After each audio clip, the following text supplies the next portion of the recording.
थक चुके हो, आपसे बिहार संभलने वाला नहीं है। दवाई, पढ़ाई, कमाई, सिंचाई और इस सरकार में ना सुनवाई ना कार्रवाई। पहला मंत्रिमंडल की बैठक में मेरा पहला कलम चलेगा तो एक साथ देश के इतिहास में पहली बार 10 लाख नौजवानों को सरकारी नौकरी। अगर एग्जिट पोल के नतीजे सही हुए और 31 साल के तेजस्वी यादव बिहार जीतेंगे तो वो सबसे कम उम्र के मुख्यमंत्री बनने वाले नेता होंगे। जी आई है, कहिए कि लालटेन का जुग गया, बैलिटी का बल्बा। हम कहता थी उनकर आगे, ए नीतीश जी, अब तीर के जमाना नहीं क्या, मिसाइल के जमाना चल रहा।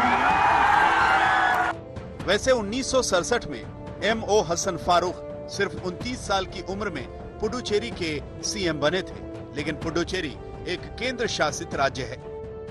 इसलिए तेजस्वी अगर बिहार जैसे बड़े राज्य में कामयाब होंगे तो 31 साल की कम उम्र में मुख्यमंत्री बनना एक रिकॉर्ड होगा। बिहार में 1968 में सतीश प्रसाद सिंह 32 साल की उम्र में मुख्यमंत्री बने थे। इसके बाद जगन्नाथ मिश्रा 1975 में 38 साल की उम्र में मुख्यमंत्री बने थे। कम उम्र के मुख्यमंत्रियों का रिकॉर्ड देखा जाए तो 1985 में असम में प्रफुल्ल कुमार महंत सिर्फ 32 साल की उम्र में सीएम बने थे। इस लिस्ट में 38 साल की उम्र में अखिलेश यादव, 38 साल की उम्र में हेमंत सोरेन और 39 साल की उम्र में उमर अब्दुल्ला का मुख्यमंत्री बनना शामिल है।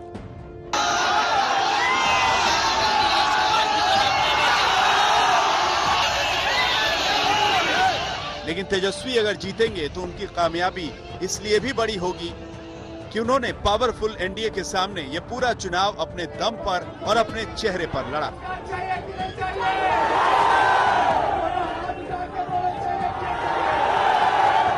एक एक दिन में 10 से 11 जनसभाएं और प्रचार में ऐसी मेहनत की जो शायद किसी भी और नेता ने किया हो। महागठबंधन को एक रखा, कहीं पर टकराव सामने नहीं आने दिया और इसीलिए ये कहा भी जा रहा है कि 10 तारीख को नतीजे चाहे जो हों, तेजस्वी में बिहार को नया नेता दिखा है। तेजस्वी अपने पिता लालू प्रसाद यादव की छवि से बाहर आए। उन्होंने नीतीश कुमार के सामने बिहार को नया विकल्प दिखाया। उन्होंने नीतीश के खिलाफ नाराजगी को भी सही तरीके से भुनाया। वो प्रधानमंत्री मोदी के हमलों के बावजूद उनसे सीधे टकराने से बचे। लोगों से सीधे जुड़े आर्थिक न्याय और रोजगार के मुद्दे की बात की और ये लगातार समझाया कि राष्ट्रीय चुनाव नहीं, बिहार के मुद्दों का चुनाव है। इसमें 10 लाख नौकरियों के चुनावी वादे पर नीतीश कुमार भी बेचैन हो गए थे। न कोई जानकारी है कि कहाँ होगा। आजकल हम देखते कहता है इतना लोगों को नौकरी दे। अच्छा, ऐसा कहीं है कोई दुनिया में जी? आप उतने लोगों को नौकरी दोगे तो बाकी को क्या नहीं दोगे? सबको दे दो। आप पैसा कहां से लाओगे? जिसके चलते अंदर गए उसी पैसा से होगा। क्या राज्य में तो नहीं पैसा होगा? इन लोगों का बजट क्या था? 24,000 करोड़ से भी कम, और हम तो 2,11,000 करोड़ से आगे पहुंचा दिए और 6 लाख से भी ज्यादा लोगों को हमने नौकरी दी। अभी चल रहा 60-70 हजार के नौकरी का काम।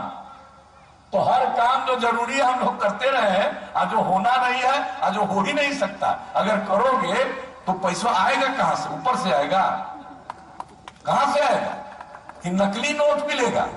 इसीलिए तेजस्वी अगर जीतेंगे तो उनके लिए चैलेंज यही होगा कि जिन मुद्दों पर वो लगातार बात कर रहे थे वो सिर्फ चुनावी जुमलेबाजी थी या फिर वाकई बिहार के लिए उनके पास प्लान है। हम बड़का झूठा पार्टी नहीं है। हमने कई इकोनॉमिस्ट से, कई विद्वान से हमने चर्चा की है, बात की है। हम तो लॉजिकली आंसर कर रहे हैं। हमको बोलना तो हम सिर्फ 10 लाख ही क्यों बोलते? बिहार की आबादी अगर 12 करोड़ है, 1 करोड़ बोल देते, 2 करोड़ बोल देते मोदी जी जैसा। लेकिन हमने 10 लाख ही नौकरी, सरकारी नौकरियां क्यों बोली हैं? क्योंकि 4.5 लाख नौकरियां खाली पड़ी हुई हैं। हेल्थ डिपार्टमेंट में, पुलिस डिपार्टमेंट में, इंजीनियरिंग डिपार्टमेंट में, आपका एजुकेशन डिपार्टमेंट में। अगर इनको बेहतर करना है तो आपको वो पद, वैकेंट पोस्ट को भरना पड़ेगा। 5.5 लाख नौकरियां राष्ट्रीय औसत को मिलाते हुए। अगर प्रधानमंत्री जी होते हैं नीति आयोग के चेयरमैन, हर सूचकांक में बिहार सबसे फिसड्डी राज्य है, तो क्या हम राष्ट्रीय औसत के बराबर आएंगे कि नहीं आएंगे? कि हम बिहार पीछे ही रहेगा, तो वो 5.5 लाख होगी, तो 4.5 5.5 हो जाता है कुल मिलाकर के 10 लाख। तेजस्वी को अगर नीतीश के सामने बिहार की जनता चुनती है तो ये बड़ा चैलेंज इसलिए भी होगा कि नीतीश ने 15 साल सुशासन के नाम पर राज किया है और आरजेडी के नाम पर जंगल राज जैसे शब्द हमेशा गूंजते रहे। ये प्रचार में भी हुआ। एक पक्ष है जंगल राज का जिसने गरीबों के पैसों से घोटाला किया, दूसरा है एनडीए जिसने गरीबों के अकाउंट में सीधे पैसे पहुंचाए हैं। एक पक्ष है जंगल राज का जो किसानों के नाम पर बिचौलियों के हित की राजनीति करता है, दूसरा है एनडीए जो किसानों के सम्मान और स्वाभिमान के काम करता है। एक पक्ष है जंगल राज का जो अंधेरा वापस लाना चाहता है ताकि लालटेन फिर जले, दूसरा है एनडीए जिसने हर गांव तक बिजली पहुंचाकर घरों को दूधिया बल्ब से प्रकाशित करने का, रोशन करने का काम किया है। अगर जंगल राज जैसे इतिहास को बिहार भूलकर तेजस्वी को चांस देना चाहता है और एग्जिट पोल के नतीजे इसकी तरफ इशारा कर रहे हैं, तो इस डर को खत्म करने की चुनौती भी तेजस्वी के सामने होगी। पटना से मौसमी सिंह और सुजीत कुमार झा के साथ आज तक ब्यूरो।